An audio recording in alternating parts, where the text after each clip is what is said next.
Well, good morning. I'm really pleased to be with y'all this morning and to be a part of this panel of distinguished experts. And it's a real treat to be here for Joe Capillari's visit. I was trying to think of how long I've known Joe for. It turns out it's almost 15 years, and it's just really great to have him here at Hopkins. Pivoting off of what the previous speakers have said, and discuss some of the barriers to use of PROS and to promote patient-centered care. My talk today is going to focus on ways to unlock the potential for patient-reported outcomes to promote patient-centered care. I'm going to focus on three examples, some of which were alluded in the previous talks. So the first one is using an individual patient's data to inform his or her own care. So this is like what Albert was saying in terms of in the Epic electronic medical record, collecting functioning and well-being data the same way that you collect data on cholesterol and FEV1. The second case is aggregating individual data to inform quality improvement, which Albert also alluded to. And then the third case, which I think is near and dear to the heart of this group, is using data from clinical trials to inform discussions and decision-making between patients and clinicians. So what is locking PROS potential to promote patient-centered care? And I think what you've heard across all of these talks this morning is that variation is what's locking PROS potential. There are over 800 different quality of life measures in the ProQuality database, and across these measures, there's no standardization in how they're scored, scaled, or in how the data are reported. So on some measures, higher scores are better, and on some measures, higher scores are worse, and on some measures, whether higher scores are better or worse depends on what the specific domain in the measure is. Have I lost you yet? Because then there's also variation in how these questionnaires are scaled. Some are scaled 0 to 100, whereas others are normed to, say, a general population mean of 50. And then the third level of variation is in how the data are presented, whether it's mean scores over time versus the proportion meeting a predefined responder criterion, as well as whether the data are presented graphically or in tabular format. So with variation locking up the potential of PROS to promote patient-centered care, what can we do to unlock this potential? And I plan to argue that interpretability of the data is key.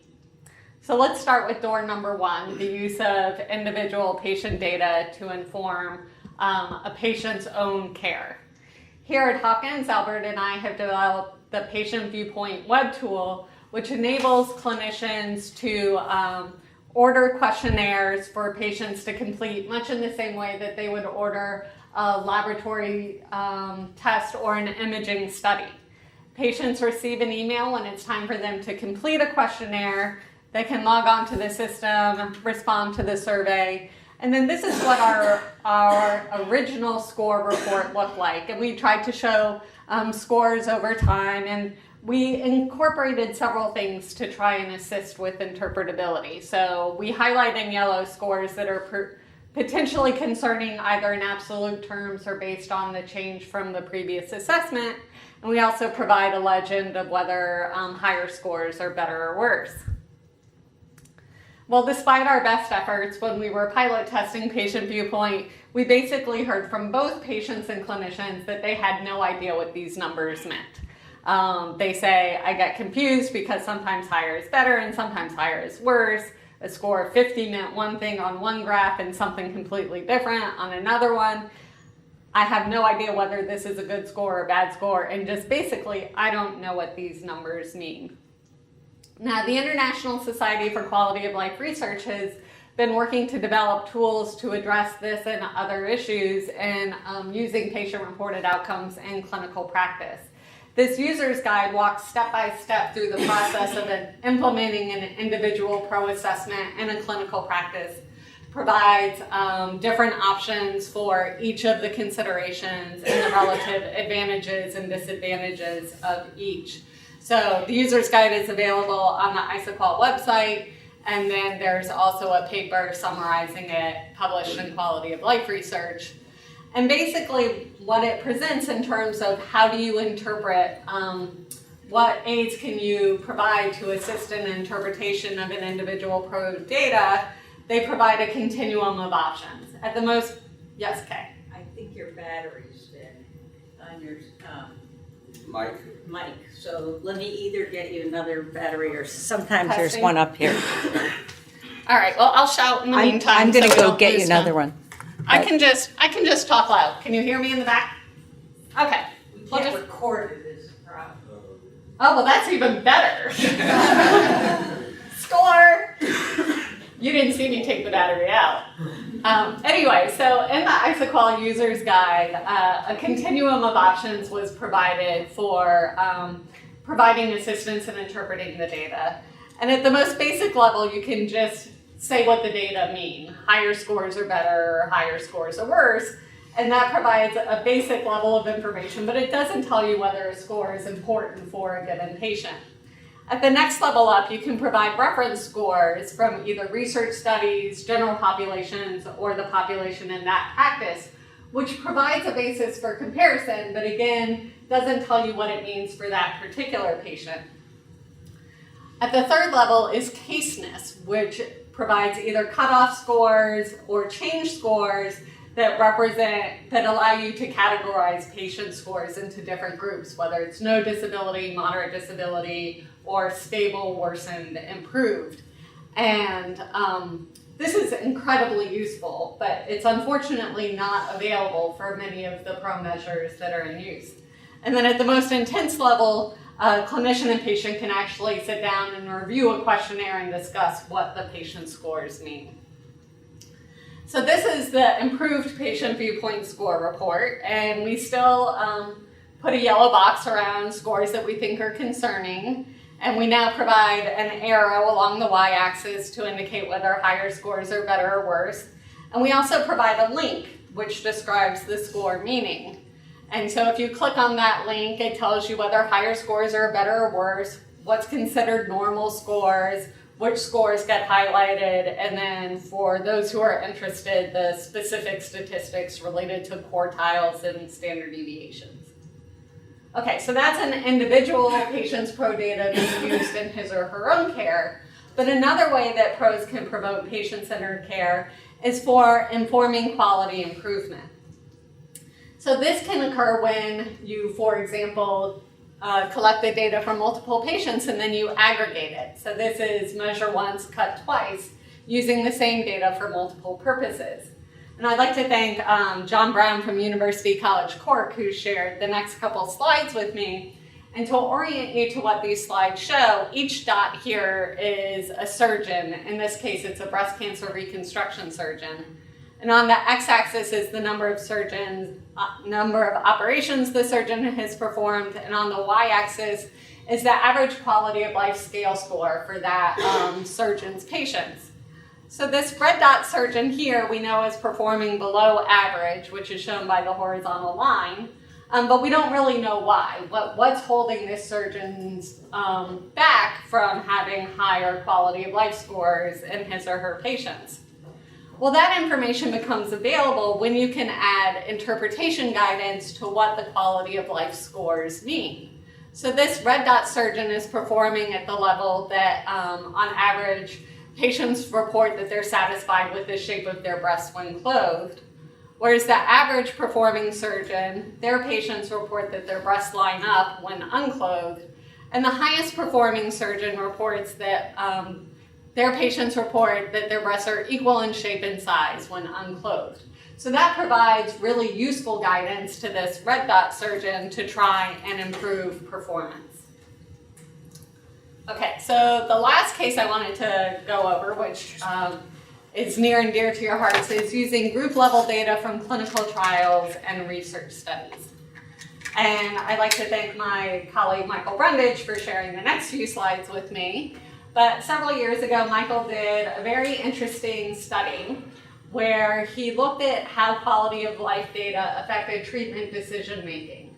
And he used this scenario of adjuvant chemotherapy for lung cancer, which might have some survival advantage, but at a detriment of quality of life.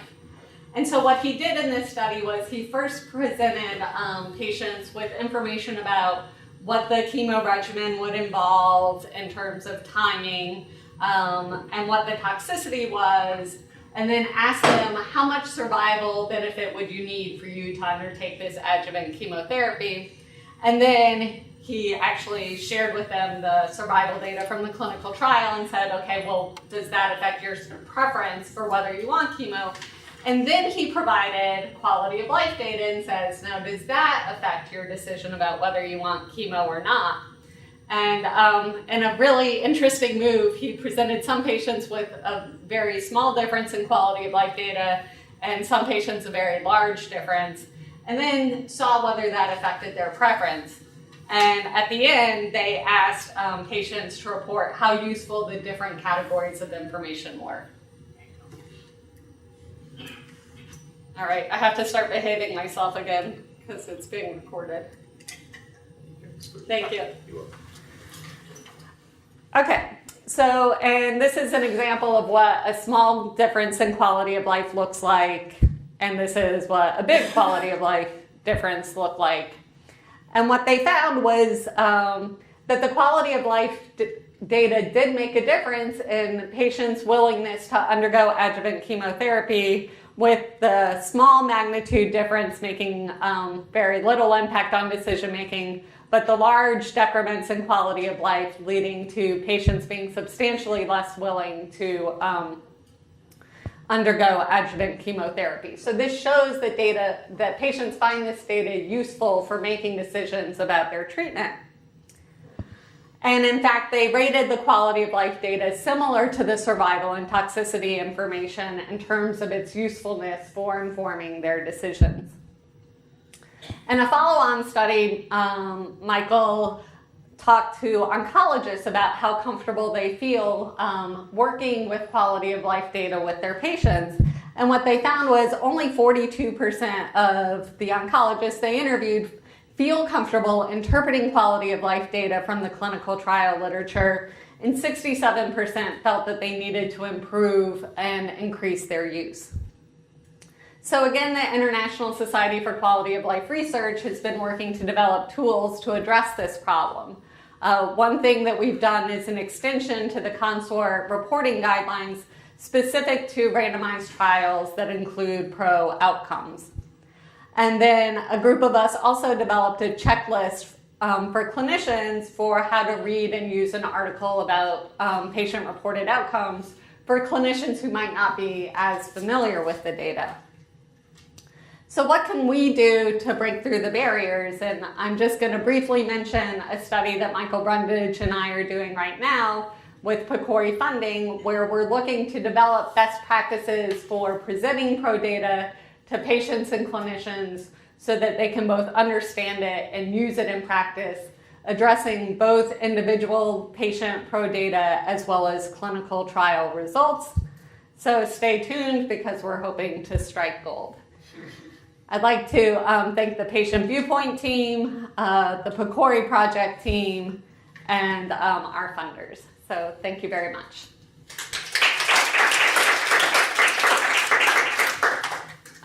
Any burning questions for me before we switch to the panel? Yep.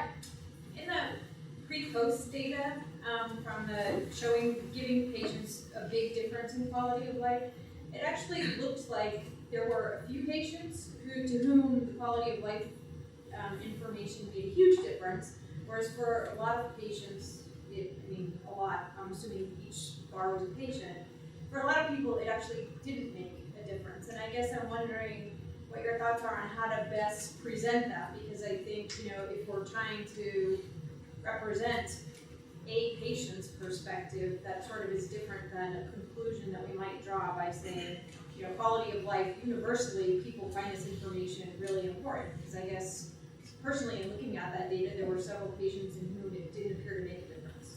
Right, and so that's a great point. And I think, that's all about what shared decision-making and patient-centered care and individual patient decision-making means. Because in some cases, patients will find this information really useful. You know, I work almost exclusively in cancer, and there are some patients who will take any survival advantage, and there are some patients who will take a treatment even if there is, worsened survival but better quality of life. But it's very individualized. All this data argues is that at least some patients find this data useful in their decision making, and if we're going to bother to collect the data in the clinical trials, we should find a way to be able to share those results with patients so that they can be used to promote patient-centered care. But that's a great point. It's the same thing with any average. So thank you. So I'm going to suggest we bring everybody to the front and give Joe an opportunity to make some comments at this point and open it up to the floor.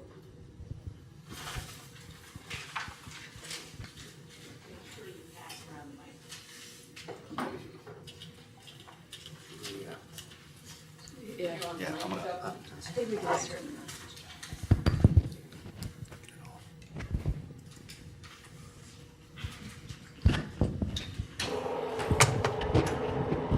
Oops. Could get worse. Okay. Hi, everybody. Joe Capillari. It's a privilege and pleasure to be here. I'd like to again thank our panelists for a wonderful set of slides, short and sweet. I'd like to make a few comments about each, and then, perhaps more importantly, get your feedback as we engage in discussion. First presentation by Evan. I did highlight a question about, Evan spoke about patient-centered outcomes and evidence synthesis, noting that trials often report different outcomes. This is an issue in reporting.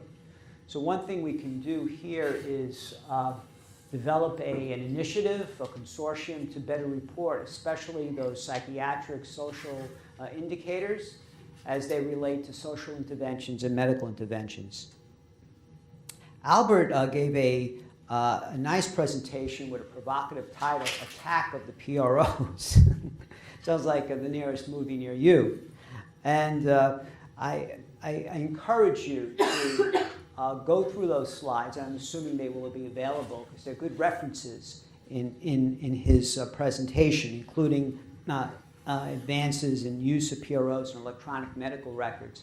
There are gems in his talk and later in Claire's talk that you're most encouraged to read to get more into the written documentation of where the pulse of the field is now. With respect to Liz Stewart's presentation on PCORI perspective on PROs and more, the missing data is an issue. How do we score interpretation? Different outcomes, different reporting, a whole host of issues, some of which we'll talk about during the next two seminars for today, the ones that I'm giving on patient-reported outcomes. So my presentation will be a nice complement and supplement to the points that Liz raised. Finally, Claire gave a very nice presentation, and it has been 15 years. Gee, where does the time go? And I'm only 20 years old. That's right. She started when she was 5. We were involved with the Mayo Clinic initiative on clinical significance, on interpretation, which is still evolving. And that's also where we had a chance to collaborate with Albert Wu. In the 3 doors, I really like that, the rule of 3. You can understand that, and where we are now with interpretation. And what we have here is taking PROs to the level of patients at the ground level, at the micro level, towards getting up front with communication. My talk is going to be more about how do we, later today, what does a score of 80 mean? What does a score of 50 mean? How could we enrich interpretation? So again, I like to emphasize the supplemental and the complementary nature of the upcoming seminars with what Claire presented as well as what the other speakers presented. Thank you.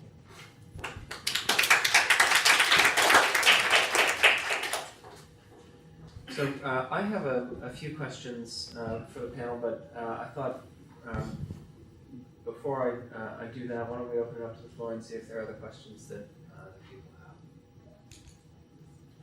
Is there a mic going around? No? That's right. It's the only game in town. Okay. You know, and I broke one of the rules of speaking. Never have your back towards other people. So sorry about that, my distinguished panelists. But I wanted to talk to you because they know what their presentation's about, so it's more towards you. Was there anything I said you'd like to expound on? No? Well, I've got a few I could start us off with. There's also a question in the Do we have one in the yeah. back? Let's take that. I was just wondering if you could expound on how you would go about defining your core measures in terms of just because you get different information from different measures or different scores, how do you determine quote unquote what's right or accurate or best reflects a patient's viewpoint? Yeah, so I've got a view about this, but I think it's a very good question, one that doesn't have a clear answer yet. I think one of the things that interests me about the Promise Initiative, which Albert mentioned, is that a lot of times when we're looking at patient reported outcomes at the moment, it seems to me that we're taking data that we have about particular items and trying to construct things using item response theory or the other techniques that Liz kind of mentioned as well. And we're doing that kind of assuming that what we want is something with particular statistical properties. And it seems to me that the way that we're doing this now and trying to create item banks, which is what Promise does, at least in the ones that I'm familiar with in mental health, I worry that the tail is wagging the dog, that we're not starting with what actually matters to patients and what people would like to have measured and like to have more information about.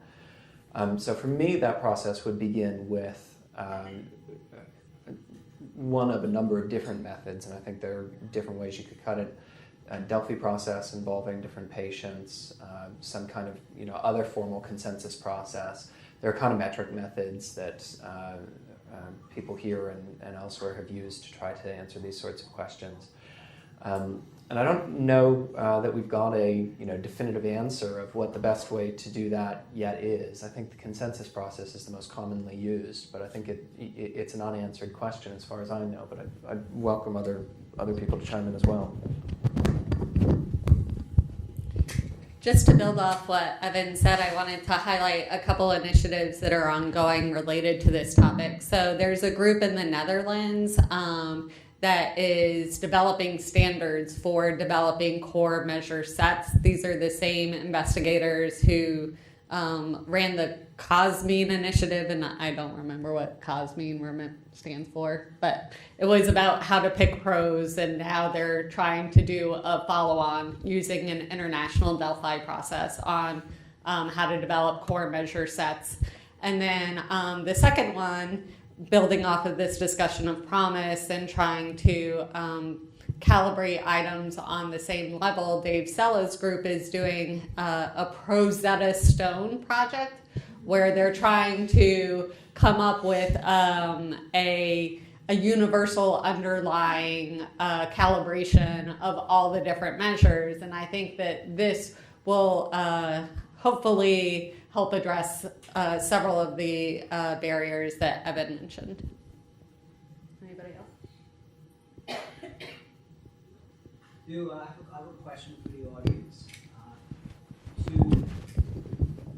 To what extent do you know about Promise, what Claire highlighted? Do we know what the Promise is? That just an acronym, or does that mean something to you?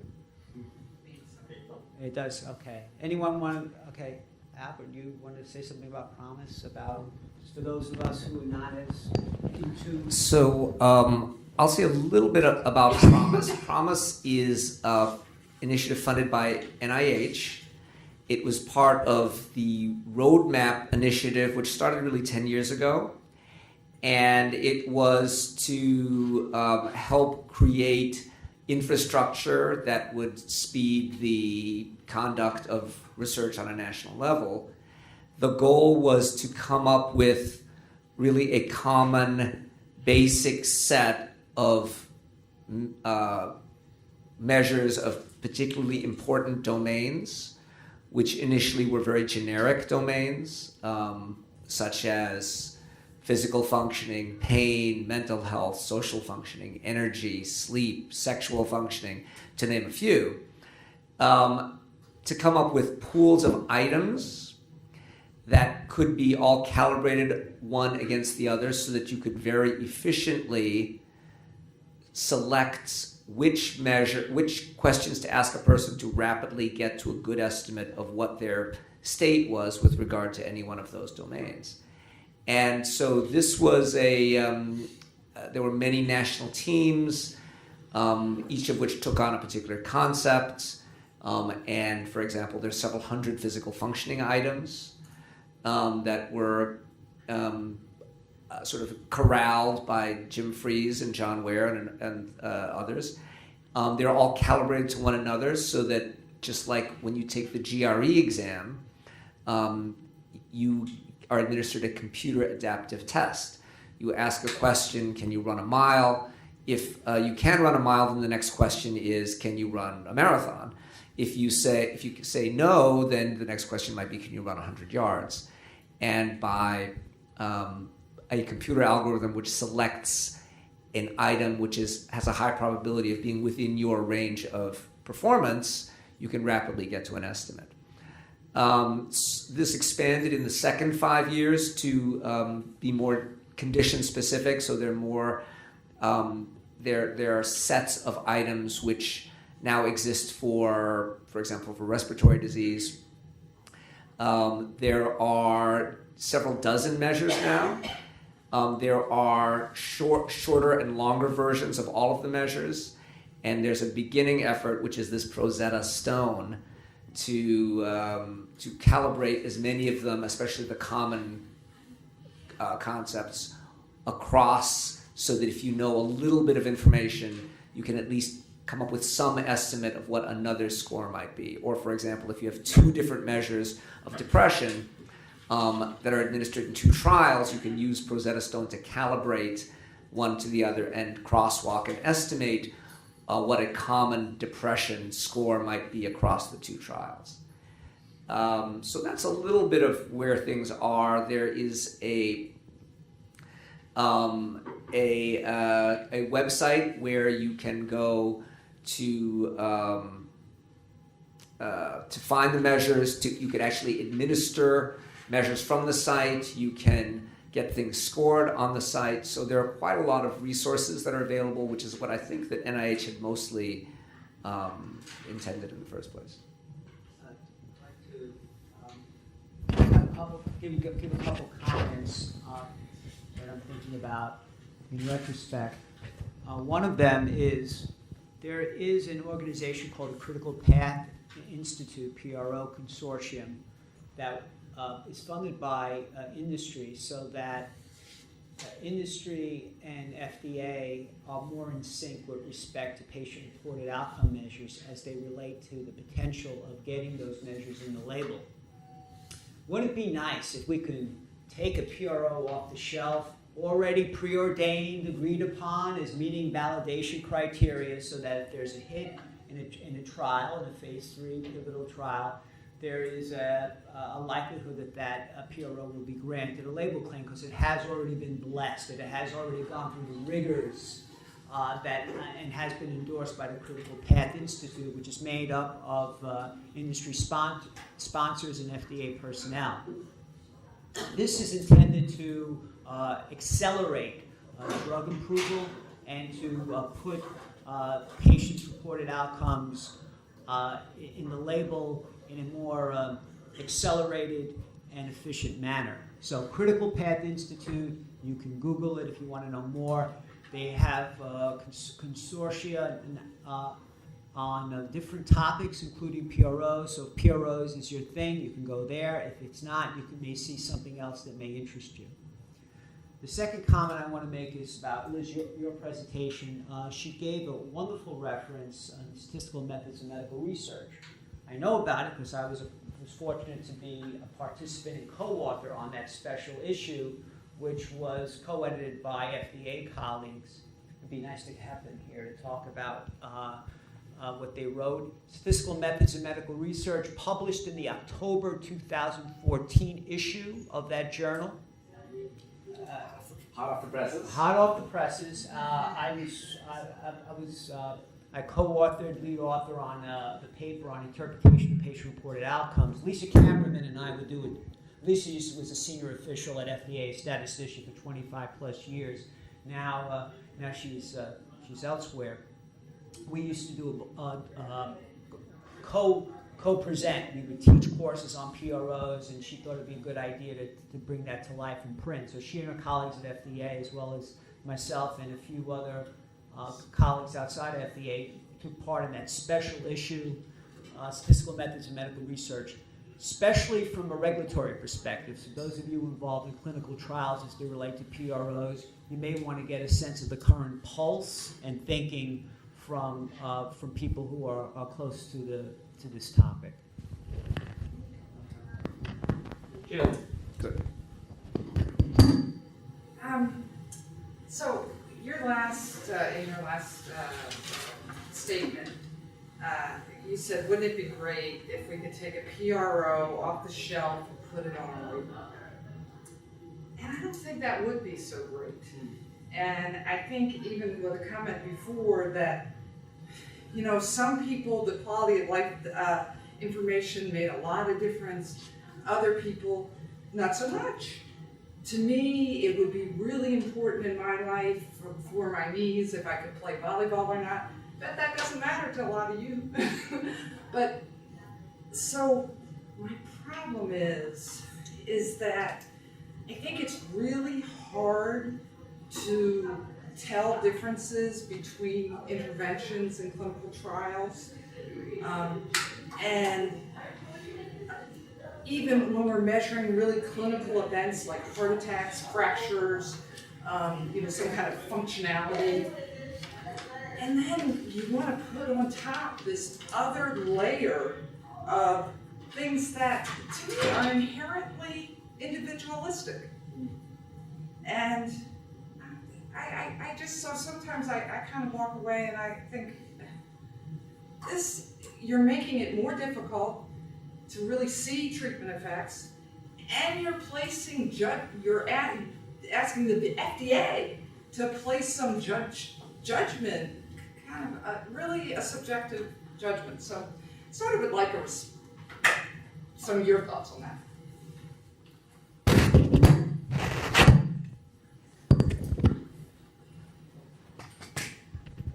Well, I think you raised a really important and provocative point. And what occurred to me as you were talking is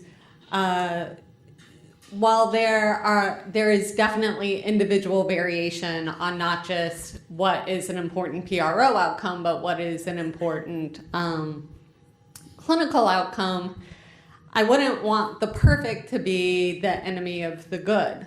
So most PRO measures and moving forward, all PRO measures are developed with patient engagement to say, what are the most important things to most patients. And so, while you might be very individual, if you had no data about it at all, then you'd be in a worse position than if I could tell you if you do laparoscopic surgery, you're going to be back on the volleyball court on average 3 weeks later, versus if you do open surgery, you're going to be back on the volleyball court on average a year later. And that data can only come from pros. And no, I disagree with that. That is a measure of a performance thing. That could be like a 6-minute walk. You can take different volleyball players, do different procedures on them, and you measure the amount of time.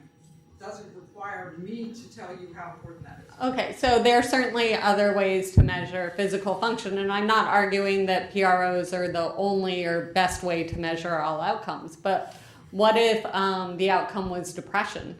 What if the outcome was pain?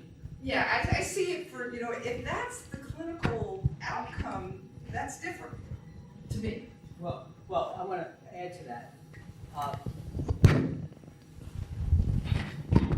Patient-reported outcomes are clinical outcomes. There's no separation. In many of the trials I've worked in and what others have worked with here, for example, PROs are primary clinical outcomes as well as secondary.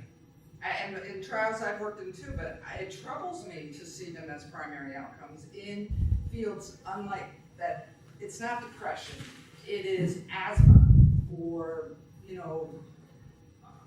uveitis or, those are my fields, okay? But, it's a real pathological, clinical, you can measure it, you can look in eyes, you can see disease spreading. So.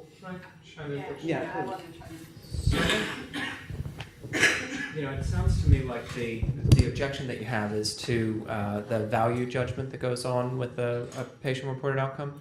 Yeah, that is that's a. So it seems to me that we could say the same thing about any clinical endpoint, that the importance of being breathless, the importance of pain of a certain level, the importance of weight gain, has different importance for all of us, right? So putting on 20 pounds has one importance for me and might be more or less important to other people in the room, depending on their preferences and size and anything else. So I don't know that we get away from that problem by using hard clinical endpoints. I agree with you, but I think that then my doctor can tell me, well, you're likely to gain 20 pounds, and then I can integrate that into my decision making. And not that I don't think collecting some information on it and patient-reported outcomes and how they're related to harder things is important. And just another example that I think is really illustrative from the cancer field where I work, frequently the outcome is something like time to tumor progression or the amount of, or tumor response. And it's debatable how hard those outcomes are to start with, but aside from not telling me whether I'm going to live longer, which is not evident from those outcomes, I don't really care whether my tumor goes from the size of a tennis ball to the size of a golf ball if I'm not better, if I don't feel better and if I don't function better. And I agree with you, because that's a surrogate outcome. It's very specific to the question. I think we've got a question in the back. I'm going to make it the last one. Question in the back.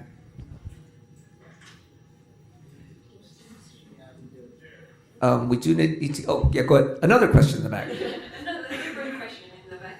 I wonder if I'm picturing having access to data sets from the clinical trials and have them available for the doctor and the patient in order to have the patient pre-specify, I care about weight loss, I care about this, I care about that. Could we take all the data into account and get a measurement that's relevant for me? That is like, I don't know, have the clinical trials be as they are and approve as they are, but then have the data available for the patient to tailor the response and see that, like, well, if I do care about this and I give it an importance of 80% and then I give it a 20% for the other one, what would be the best case, or what would be my expected So I'll take that quickly. I think that people do that anyway. What you're really is tailoring the interpretation of the data. I think that where most of us are coming from is, wouldn't it be great if we had some data that was measured using common standards to start, so that there are studies that you can, or maybe more than one study that you can aggregate so that you can look for perhaps heterogeneity of treatment effect, which is something which was a little bit inherent in Janet's question, maybe, and pushing it all the way forward to heterogeneity of individual effects. That's something that is frustrating, not just for collecting patient-reported outcomes, but there's lots of heterogeneity of treatment effects for all outcomes. My frustration is not so much that I'm worried that you're collecting physical functioning, the way you collect physical functioning may not be incredibly relevant to my volleyball playing. But I'm more worried that there's no data collected at all about physical functioning, and it makes me, not even be able to consider that whole range of problems. So instead, I have to focus on the, SGPT level in my liver, which I don't understand anyway. So with that, I'm going to give Albert the last word on that, and want to thank everybody who joined us for the panel, and to all of you. So let's give them a round of applause. And for those of you who are able to join us for the afternoon session, we have lunch now up in 9519, and then Joe is going to be giving 2 talks this afternoon. The next one starts at 12:30. So head on upstairs if you want to join us. Okay, good afternoon. Hope we are doing well. It's 1:30. Let's get started with the group work. So this week we are learning health market systems, and Monday we have had a lecture particularly focusing on 3 frameworks to analyze the issues and how to intervene in the health markets. And what are those frameworks? Can anybody tell me?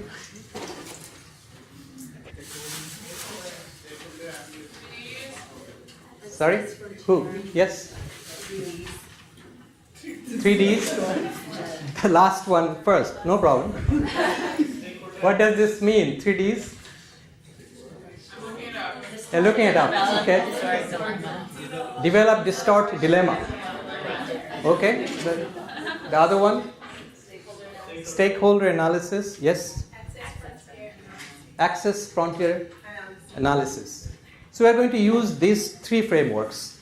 In particular, the first 2, stakeholder analysis and access frontier analysis, for doing today's group work. I'm seeing that you already arranged the furniture, rearranged it. Thank you so much for the group work. And we'll devote 1 hour to do this group work. And the last 20 minutes will be presentation. 2 groups will be presenting, and the group which presented the constraints analysis will not be presenting today. We'll look for volunteers. If not, then we'll select randomly. Right? So let's see what we have to be doing today. And we uploaded the reading material for this group work earlier, and I'm sure that you have had a chance to go through the article by Montegu, Reaching the Poor Through Private Sector, a network for expanding access to reproductive health services. How many of you haven't had a chance to go through this article? Very good. Oh, 1? Okay, not a significant one. No, you're very significant. Okay, so the other piece that we wanted you to review is on social franchising for health. It's a very short piece, but good read. I'm sure that you have read it already, hopefully. If not, you can just quickly go through it. But we talked about it. We talked about social franchising in the lecture also.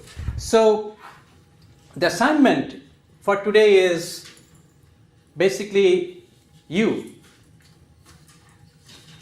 the group, you're representing one country. You are commissioned by USAID of that country for your group to help prepare a business plan for a new social franchising organization that is being supported by USAID.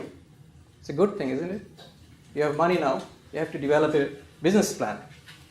The objective of the organization is to improve the quality of private sector reproductive health services. Also, it has another social goal to reach the poor.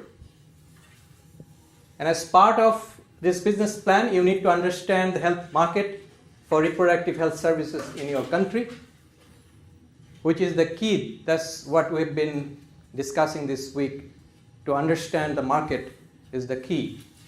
And that's why you have to be using the frameworks to analyze the issues, the factors in that market. So here, most important thing is you have to be, sort of like analyzing the reproductive health market in your country. And you will do stakeholder analysis and also access frontier analysis. So what we expect you to do, review the outline of the market stakeholder analysis, which we have provided in the group work.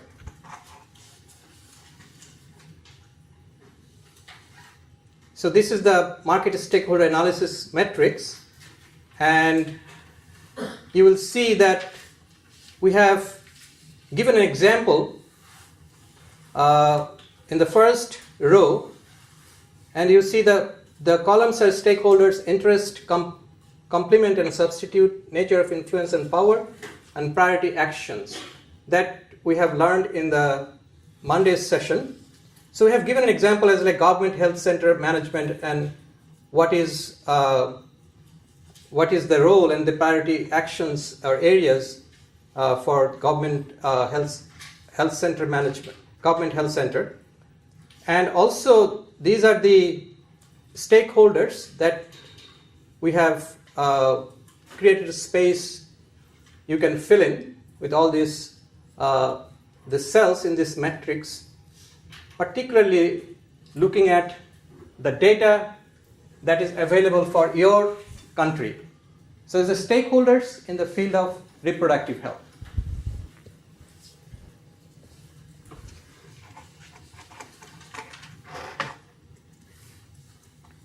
And this framework is basically the stakeholder, market player framework, which we have gone through the Monday's session. So talking about the players, outside the circle. So we just included it here, sort of like to refresh the memory. And so the second assignment is the first assignment. Is it clear to you? You have to fill up the matrix with the potential stakeholder under the first column, their interest, the complement and substitute. We discussed a lot about all these things on Monday. I'm not going to go in detail again.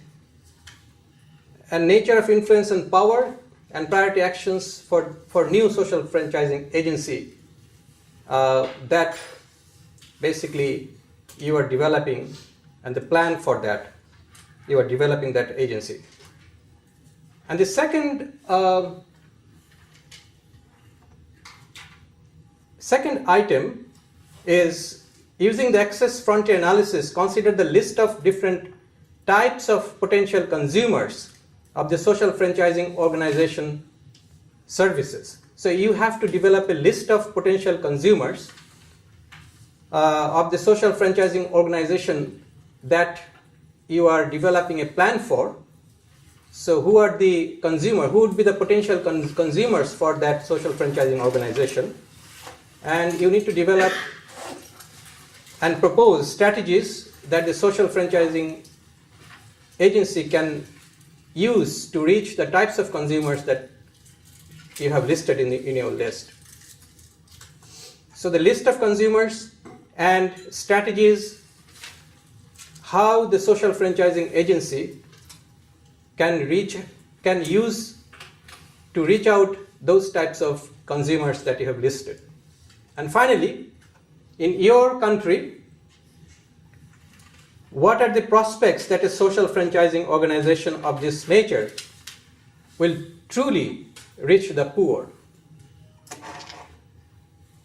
So in access frontier analysis, we talked about different zones like market enablement zone, market development zone, and supramarket zone to reach the poor, the vulnerable, the unreached. So you know about it, and now you have to develop, sort of like when you present it, you'll present what are the prospects that the social franchising organization that you are proposing will truly reach the poor in your country, particularly when I talk about the reproductive health services. Any questions regarding this group work that you will be doing now for next 50-55 minutes? We'll be here. Dr. Sarah Bennett is also here, so we'll just circulate among you. If there is a question, you can definitely ask, and the TAs are here too. So why don't we just get started then, if you don't have any questions. And the last 20 minutes, we'll have presentations. And there is a format, template, actually we have uploaded. You can use that template for your presentation, but not necessarily. You can use your own template. But you have the flip charts for your group exercise. Whatever way you'd like to present it, you can present it. All right?